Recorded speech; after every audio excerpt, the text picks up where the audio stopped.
நிறைய சந்தர்ப்பத்தில் ஓட பிளாக் ஃபெயில் ஆகும். சரியா? இப்ப நான் உங்களுக்கு ஒரு காரணம் சொல்லி தரேன் ஏன் அந்த ஓட பிளாக் ஃபெயில் ஆகுதுன்னு சொல்லி. இப்ப மார்க்கெட்டை பார்த்தா கிளியரான ஒரு டவுன் ட்ரெண்ட். சரிதானே? அப்ப இந்த இடத்துல என்ன செஞ்சிருக்கீங்க, ஒரு பிஓஎஸ் தந்து இந்த இடத்துல இன்டியூஸ்மெண்ட் எடுத்துக்கிறதுனால நம்ம ஒரு மேஜர் லோவை கன்ஃபார்ம் பண்ணிருக்கோம். இந்த இடத்துல அதுக்கான மேஜர் ஹையையும் கன்ஃபார்ம் பண்ணிருக்கோம். சரியா? ரைட். இப்ப இந்த இன்டியூஸ்மெண்ட் எடுத்த பிறகு மார்க்கெட் என்ன செய்யலாம், இன்டியூஸ்மெண்ட் எடுத்துட்டு இதை உடைச்சி பிஓஎஸ் தரலாம். சரியா? அல்லது இங்கிருந்து இந்த ஓட பிளாக்ல இருந்து திரும்பலாம், அல்லது இந்த ஓட பிளாக்ல இருந்து திரும்பலாம், அல்லது இந்த ஹையை ஸ்வைப் பண்ணி திரும்பலாம். சரியா? அப்ப நம்ம இதைத்தான் எதிர்பார்ப்போம். அப்படி இருக்கும் போது இப்ப மார்க்கெட் சில நேரம் என்ன செய்யும்டா, இங்கிருந்து இந்த ஓட பிளாக்க ஒரே கேண்டிலால உடைக்கும். சரியா? ரைட். பிறகு என்ன செய்யும்டா, அப்ப நம்ம இந்த இந்த ஓட பிளாக் உடைஞ்சதுக்கு என்ன யோசிப்போம், ரைட் இந்த ஓட பிளாக்லயாச்சும் திரும்பும் கன்ஃபர்மேஷன் கிடைக்குமா அப்படின்னு சொல்லி வெயிட் பண்ணி கொண்டு இருப்போம். இந்த ஓட பிளாக்ல என்ன செய்யும்டா, சின்னதா ஒரு ரியாக்ஷன் ஒன்று கொடுக்கும். அப்ப நம்ம சரி சரி கீழே வர போதும், சரி ஓட பிளாக் வேலை செய்ய வேண்டும், சின்ன ரியாக்ஷன் கொடுத்து நம்ம எல்லாம் சரி போட்டதுக்கு பிறகு என்ன நடக்கும் என்றால் ஒரே அடி உடையும்.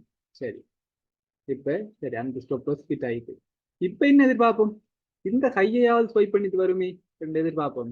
அதையும் என்ன செய்யும்டா, உடைச்சிட்டு மார்க்கெட் இந்த மாதிரி மேல போய்கொண்டே இருக்கு. சரியா? ரைட். இப்ப என்ன நடந்தது, நம்ம இந்த ஓட பிளாக்ல திரும்பவும் எதிர்பார்த்தோம் ஃபெயிலியர், இதுல திரும்பவும் எதிர்பார்த்தோம் ஃபெயிலியர். சரி, கையால் ஸ்வைப் பண்ணி திரும்பவும் பார்த்தோம் ஃபெயிலியர். அப்ப பிரச்சனை எஸ்எம்சி இல்லையா அல்லது நம்ம இல்லையா அல்லது மார்க்கெட்ல இந்த பிரச்சனை இருக்க வேண்டியது நமக்கு ஒரு கேள்வி என்று வரும். சரியா?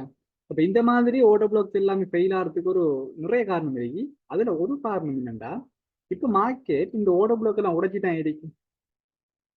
இந்த உடைக்கிறது முதல் மார்க்கெட் எந்த இடத்துல இருந்து திரும்பி, இந்த இடத்துல இருந்து திரும்பி. சரியா? இப்ப இந்த திரும்பி இந்த இடம் இருக்குத்தானே, இது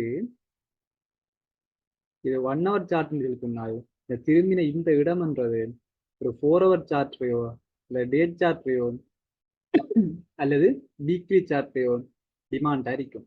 அதாவது 4 hour டேட் சார்ட்லையோ ஓட பிளாக் இருக்கும். அப்ப நம்ம 1 hour பார்த்து நம்ம செல்லுக்கு வெயிட் பண்ணி கொண்டிருக்கோம்.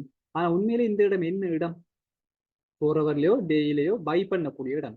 இப்ப பை பண்ணக்கூடிய இடத்துல நம்ம பை போடாம என்ன செய்யறோம், செல் போடுறோம். அப்ப என்ன செய்யும், உடைச்சிட்டு மேலுக்கு தானே போகும்.